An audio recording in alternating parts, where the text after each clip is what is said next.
I let him tear apart everything that I was doing so I can get back to the foundations of the business. Because you and I both know that take technology away, the foundations of this business haven't changed since 1965. For the most part, they are still the same. Welcome back to Talent Hunters, powered by MRI Network, where each week we talk with the world's top talent strategists and executive recruiters. If you want to build talented teams that drive your company to big goals and big growth, then this podcast is for you. And now, let's join the conversation with today's episode of Talent Hunters. This is Vince Holt with Talent Hunters.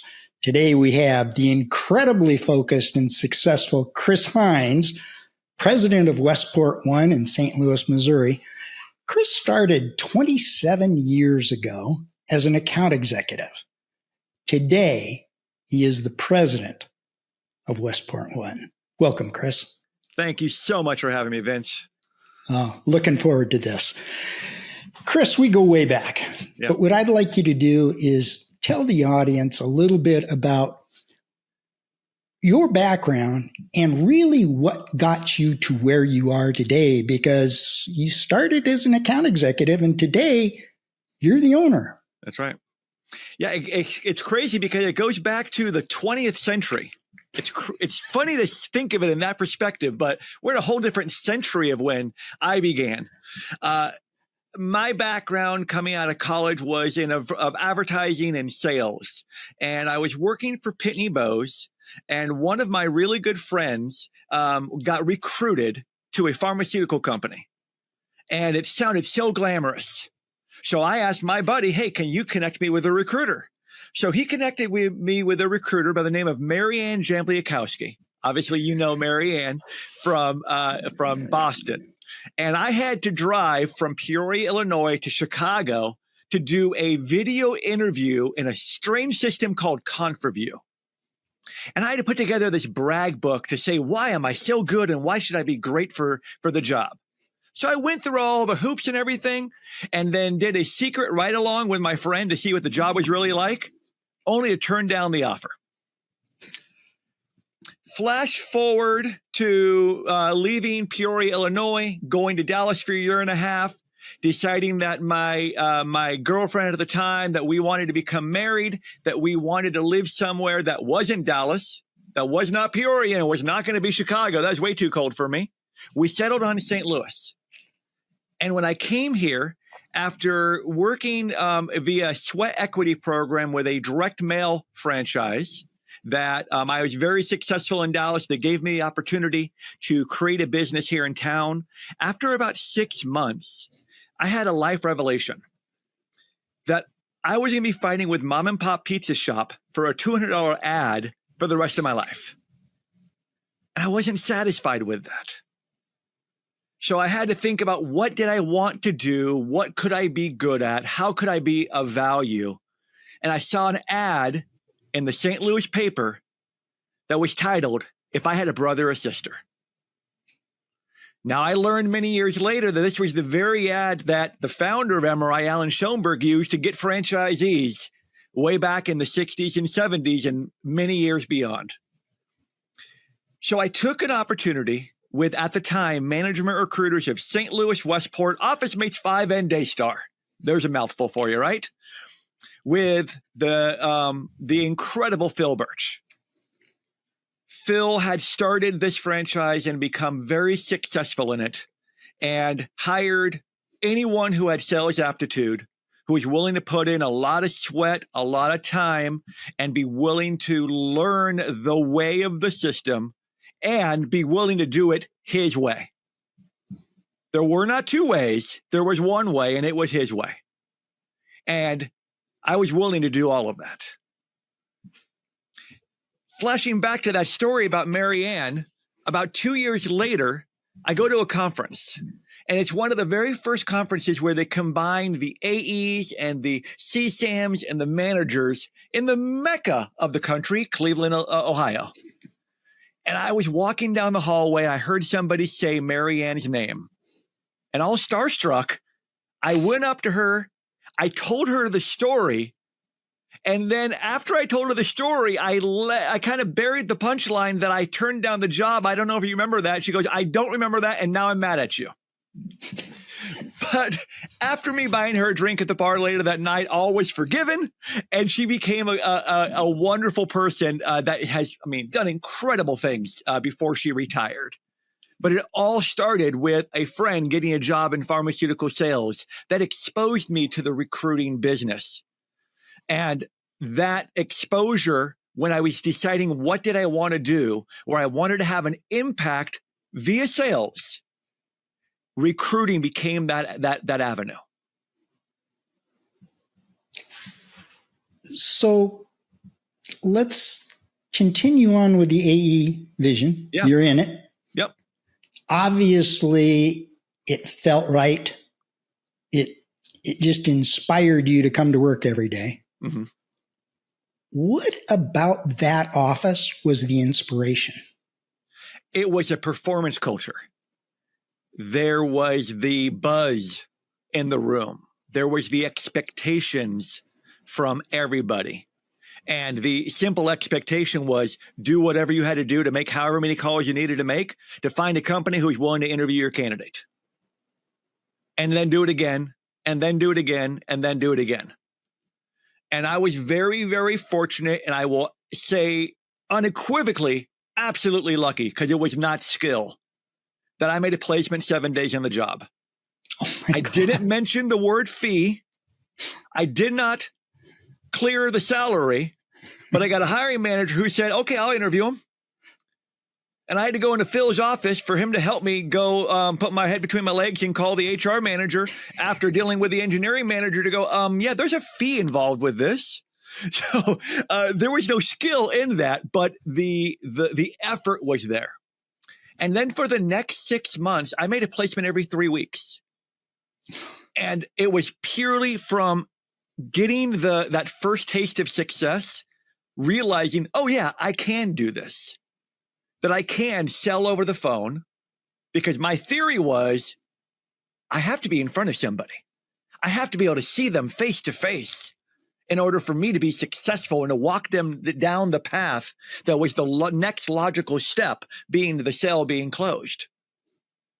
So it was a little bit of a leap of faith that turned out pretty well in those first 6 months. But then the typical rookie elements happened.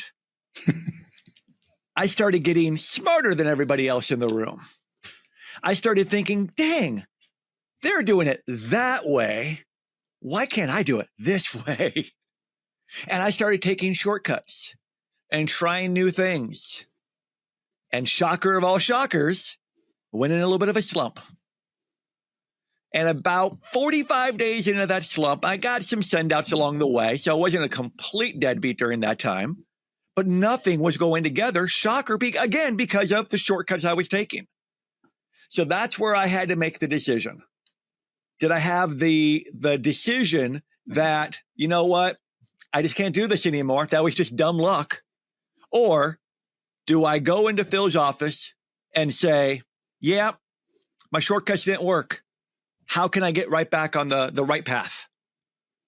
And fortunately, that was in 1998. I did that. I went back in. I had that conversation. I let him tear apart everything that I was doing so I can get back to the foundations of the business. Because you and I both know that take technology away, the foundations of this business haven't changed since 1965. For the most part, they are still the same. So I went back to those basic principles and was very, very fortunate to turn that year around and hit Pacesetter in my first full year with the company. But it took that decision by me that, okay, there is the right way to do it, and there's a lot of wrong ways. I've tried the wrong ways now. Now let's go back. Now let's go back to the right way. Boy, I wish every account executive in our system could hear that story. I really do, because look, we all make mistakes. Yeah. You figuring this out in the first 6 months. I tell people all the time that tenure causes problems. Yeah. because we all get to where you were in 6 months. Most of us, it takes a year or two or something like that, because success just breeds content. Yep.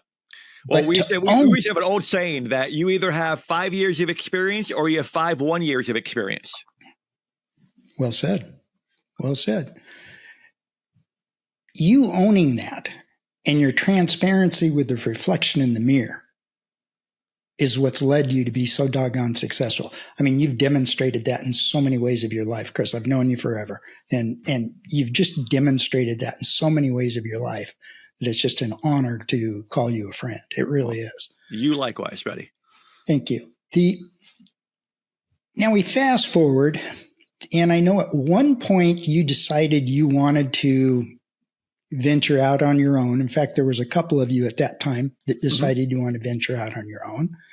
And whatever be the reason, you came back to Phil. And long story short, the operation had to change hands. Yep. And you stepped up. Yep. Today as president, do you lead your people the same way that you were led? Yes and no. I lead them with compassion. I lead them with care. I don't necessarily lead them with the micromanagement that was the way of the times in the 90s and early 2000s. I treat them like big boys and big girls because they're adults. And that has paid off in spades with the small but mighty team that I have right now. Wonderful. I mean, think of the time over the years that Westport One has been. I mean, we've been as large as 35 people and a $5 million office. Westport One, as of this moment, is a team of 5. And we're going to do somewhere between $1 million and $1.5 million. So it's a far cry from that, but I feel really good about the team that I have, how we work together, and I help them as much as they help me.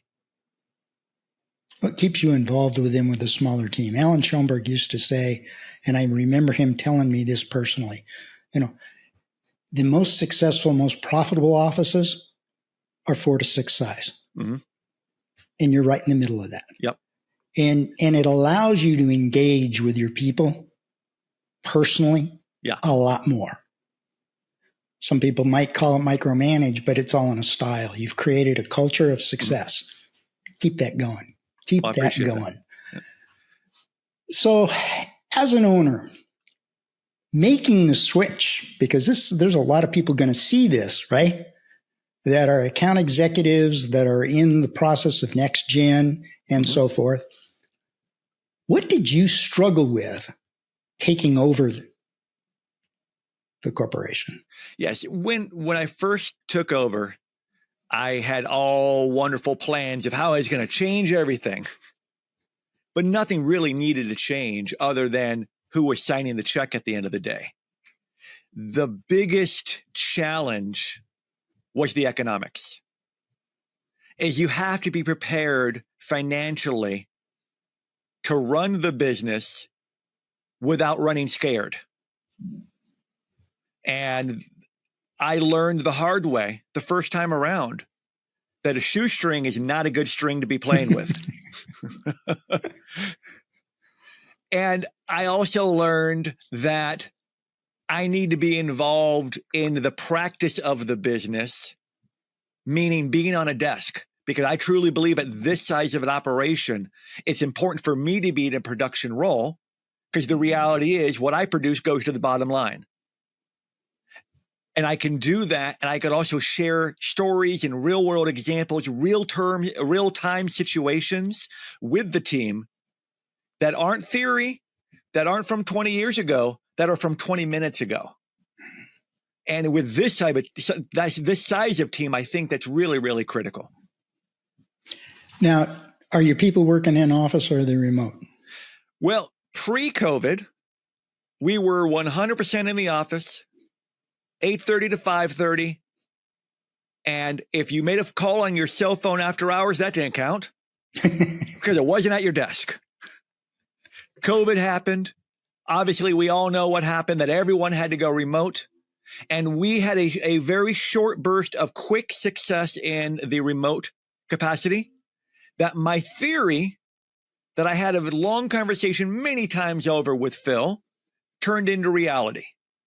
And it was in an offhanded joke that I would say it. Because the theory was if they aren't at their desk, they don't have a chance to be successful because they aren't there in the heat of everything around them. And my theory was if you have the right people, they're going to succeed wherever they are, whether they're at their desk in the office, whether they're at their desk at home, whether they're sitting with their laptop at the pool, or whether they're sitting with a laptop at the beach. And on the flip side, if they want to goof off, they're going to goof off just as easily at their desk in the office as they would at home or at the beach. So let's treat them like adults and believe in them, but trust and verify.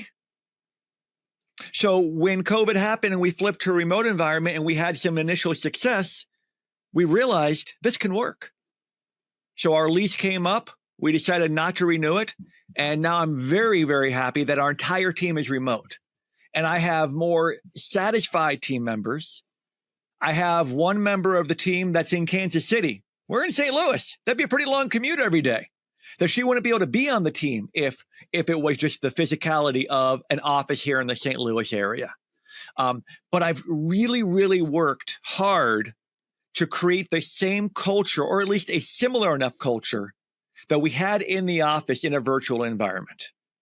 And a couple things that I've done is I keep the same meeting schedule. We do everything that we did in the office, meeting Monday, Wednesday, Friday, and we do them the same way. I don't care how experienced the team gets. And I'm fortunate to have a 6-year, a 7-year, and a 3-year with us. But we keep that rhythm, that cadence of the meetings. Maybe they're only 15 minutes long. Maybe they go up to 30 minutes long. If I'm showing one of the videos from corporate, like the CPP one with Alex from a couple days ago, that's 45 minutes. So I just let the team know in advance. But we keep that type of cadence because it keeps some consistency and it keeps the ability for the camaraderie, where we're able to start out the meeting in the same way we would if we were sitting around a conference table, of a little bit of the chit chat, a little bit of the banter, a little bit of the ribbing. We're able to do all of that just in a virtual sense. And I can truly say with each of my AEs that are in a virtual environment, that theory also turned into reality, that the time that they are no longer spending commuting, every single one of them is just spending that time on their desk. If it just happens to be at their basement, on a desk in their bedroom, or somewhere in their house. So it's a win for us. It's a win for them. It's a win for their families. It's a win for my families and my beagles because I get to be around them too. That's so awesome. It's really worked out well for us. And I know that's not for everybody, but it's worked well for us. No, the comment that it's not worked out for everybody, that goes without saying. I mean, the reality is some people work way better in an accountability environment. Some people work really well by themselves. I mean, I've known people that have worked remote probably after the 3rd month, and they're 20 years into the business and very, very successful. It's all about being accountable to yourself. That's right. Distractions destroy our business. They really do. And that's hard when you're working by yourself.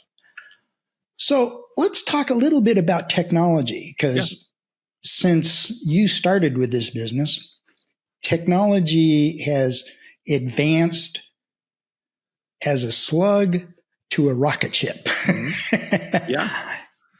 How do you manage keeping technology as a tool and not a distraction?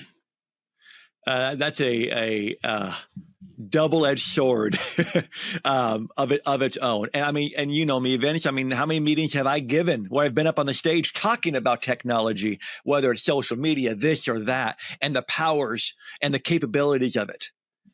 technology does not make a recruiter. Technology is there to help create the power of the recruiter by helping them do things with a little more efficiency. When now with the advent of AI, maybe every now and then a little smarter than they really are. But it's helped to really streamline what they do. And the double-edged sword of that is if they rely too much on technology, pick your poison of what technology we're talking about. But if they rely too much on it, then they lose the human element. And this is a business from the beginning of time until I truly believe until the end of time, there will always be the human interaction. And that is the thing that keeps this profession of recruiting going and going and going. It is not just sending an email. It's not just sending a text. It's not recording a video and sending it off in a mass email stream. It's not being the greatest name on LinkedIn or on Twitter for what you do or funny videos you create. All of that helps create your brand.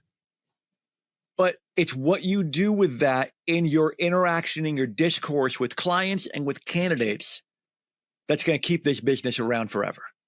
Oh, and building a relationship with somebody via voice. That's right.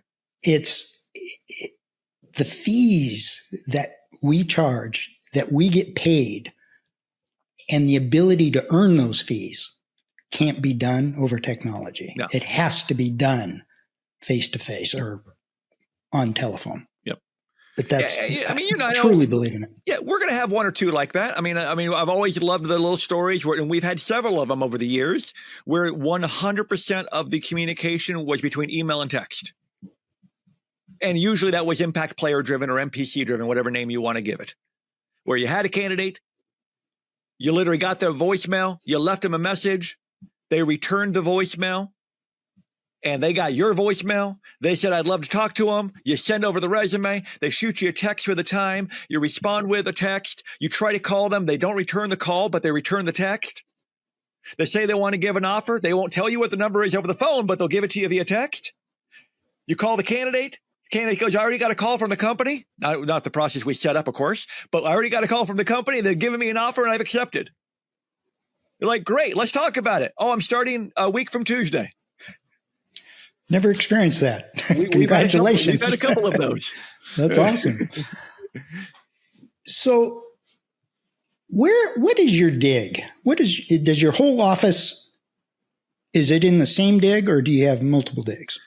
Something that Phil did that I have kept as a consistency because I wholeheartedly believe in it is diversified by design. So we have 4 different digs within the office. I personally work the desk of senior living, so senior living leadership across the country. We have a healthcare leadership desk. We have an IT desk, primarily on the development side. And then we have I'll lump it into financial services, but it's in the trust wealth management sector of that financial services. So we have those 4. And the reason I say by design is because you and I have seen offices over the years that were in one sector. And if that sector had significant challenges, we didn't see those offices around that long. So by being diversified, one may be going good, another one may be having some softness, and another one may be having a real trouble. But from an organization standpoint, there is still some continuity. So the revenue is still coming in to keep the office going. That's great. That's great. So what do you look for in a client? Mm-hmm. I want to focus on the client first. Yeah. What do you look for in a client that gains your trust into wanting to work with them? The most important thing is that they laugh at my jokes. If they do that, everything else is fine. But seriously, what I really look for is someone that values what we do, and they have to evaluate it without a real validation up front. Because it's all the words I tell them is one thing. All the case studies I could share with them is one thing. But until they actually experience it, it is a leap of faith. So I'm looking for a client that is willing to trust our success, our methodology will work for them. So that's one of the first things I'm looking for.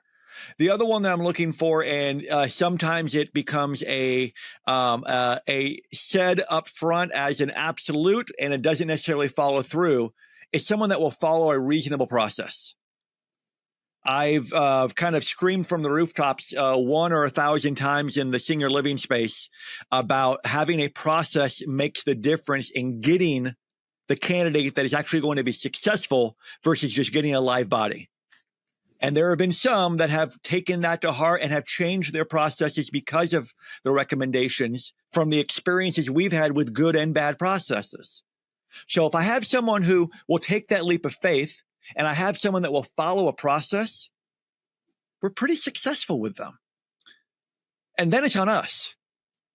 Then it's on us to find the right talent for them. Not just to shove the first person we find in their face and try to convince them at all costs to hire them, but to go through a diligent process with speed and efficiency to find them the right candidates so that they have choice. And I'm a big believer in choice. One candidate is not a choice, it's a decision. 2 or 3 or 4 is a choice. And if you give them that type of choice and you make the decision difficult for them, sit back and relax because the placement's going to happen. Good call. Good call. Now let's flip it. Yeah. Because one of the struggles for recruiters out there is you can't do a D&B on candidates. Mm-hmm. So credibility is a little more at jeopardy with candidates. Yep. So for our audience, what do you do to vet your candidates to, number one, know that you can trust what you're presenting to the client? Well, one of the very first things, I'll talk about it from the perspective of we're speaking to them about a specific search. So we're actually recruiting them for a role. The first element of trust that I'm looking for that with candidates and all of our recruiters are looking for is that trust element, because we don't hide who the company is. And the reason that is a bigger statement than some offices, 99% of what we do is on a contingent basis. But we've been a big believer that if I can't trust you enough to tell you who the company is, and if I have a fear that you're going to go around me, so I'm going to keep that a secret, or on the flip side with a hiring manager, I'm going to blind out the resume because I don't trust you enough to send you the resume with the full information. If either of those are in play, shouldn't be working with either of them. So it's a hoop they jump through. But once we gain a validation that there's interest. Mm-hmm. Going back to that technology, for the most part, we have a basic template when we're calling many of them from their LinkedIn profile. Whether the search was done on LinkedIn or whether it was a raw recruiting call, we could still, in 13 seconds or less, pull them up on LinkedIn and have a pretty basic understanding of their background. So we're going to have a basic understanding of whether they have most of the skills that we're looking for. But whether they're truly interested, that's the trigger point when we're going to tell them who the company is. So that's the first element. The rest of the elements are the trust and process again. That cooperation. A line that I've told candidates is there's only one cost to you, and it's not dollars and cents. The only cost to you is cooperation. So can I get your commitment that you will respond quickly in a reasonable time? Not telling you to stop doing what you're doing when you're at your job, but if I send you a text, will you respond in a reasonable time? And will you be brutally honest with us? A no is okay. A yes is great. As I don't know is unacceptable. So if we have that mutual agreement, we could be a great partner. So those are just some of the verbiage that I might use with a candidate that I've talked with our team about to utilize with candidates. I love your definition of no and yes. To me, no is great. That's right. It really is. Yeah. But for me, no and yes is only a step to the next question. Yeah. Why? Yep. That That's very true. 3-letter word to me is the most powerful word in our business that we can use, whether it's with the clients or with the candidates. Why should candidates, clients, doesn't make any difference. Why should they work with your team? I think the greatest reason I could say of why a client, prospective client, or why a past client will come back to us or a prospective candidate should work with us is because we actually are trustworthy. And that's not a nice statement. It's a fact that we're going to do the right things. If we have a candidate, let's say we're talking on the hiring manager side and they have a critical opening. If we recruit a candidate and that candidate starts becoming squirrely, if we start learning things about that candidate that makes us believe that they may not be the right match for the role, we're going to pull them. And we'll tell that to a candidate. And it's okay because we'd rather pull them early than have them go all the way down the process of the hiring process, only to say no at the end. Or if there's something wild and crazy in the situation of something bad on a reference check, on a background check, minor things of embezzlement, things like that, we'd much rather pull them early on. And I would share that with a hiring manager that I reserve the right to remove a candidate from process if I don't feel they're in the best interest of your hire. So that's a trustworthy thing that we have actionable results from, that we have history of doing. And on the candidate side, it might rhyme, but our job is not to get somebody fired, it's to get them hired. So confidentiality is of the utmost importance. In my almost 27 years now, we've never had a time where a candidate has called us and said, "You dirty, rotten scoundrel, I just lost my job because you did a reference check too early," or somebody blabbed to my boss that I was interviewing. And that was because we were trustworthy with their information and we kept it confidential. But the final thing that I'll say, and I'll say this to unequivocally to every member of our team, is we really care about the industries we work in. In my senior living space that myself and my recruiting partner Blake in, we see the result of our placements not as an impact on the bottom line of the company. That's a byproduct of the placement. But what we see that placement on is an impact on the residents in those communities. If we place an incredible executive director, yes, they're going to have to deal with profit and loss and teams and hiring and firing, all the things that go in being involved in running a community.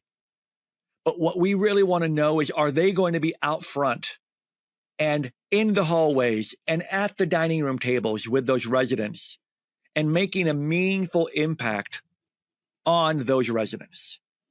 That's what gets me going. So that type of care cannot be faked. It comes through the questions we ask. It comes through the candidates that we recruit. It comes from the openings that we get from our clients. And I would say that holds true in our other industries as well. Well, you do wear your heart on your sleeve, my friend. You every really now do. and then, yeah. Yeah, every now and then. No, you do. And it's impressive and it's a valuable asset. It really is. You've put 27 years into this. The years is one thing. I know for a fact the hours you put in. Yeah. Building your name, building your brand, building your desk, now contributing to helping your team build their desks and so forth. What does Chris Heinz do to unwind, to clear the brain, to let loose?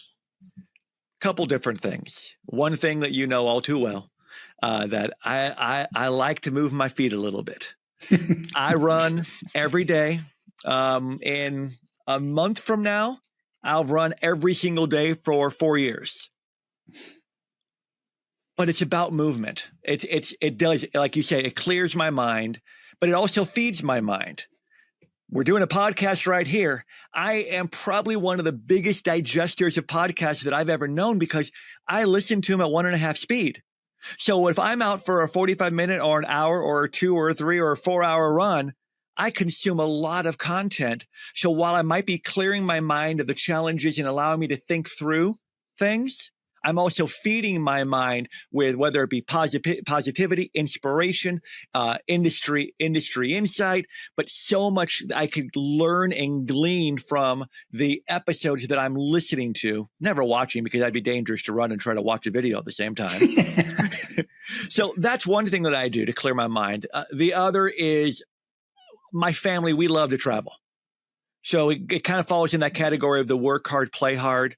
But my wife and I have always had the belief that while you have to balance this with a little bit of reason, we would rather be enjoying life now than hoping we're going to enjoy our lives when we retire. Because we've seen too many family members, friends of family members, who worked their tail off and never stopped working their tail off until they retired.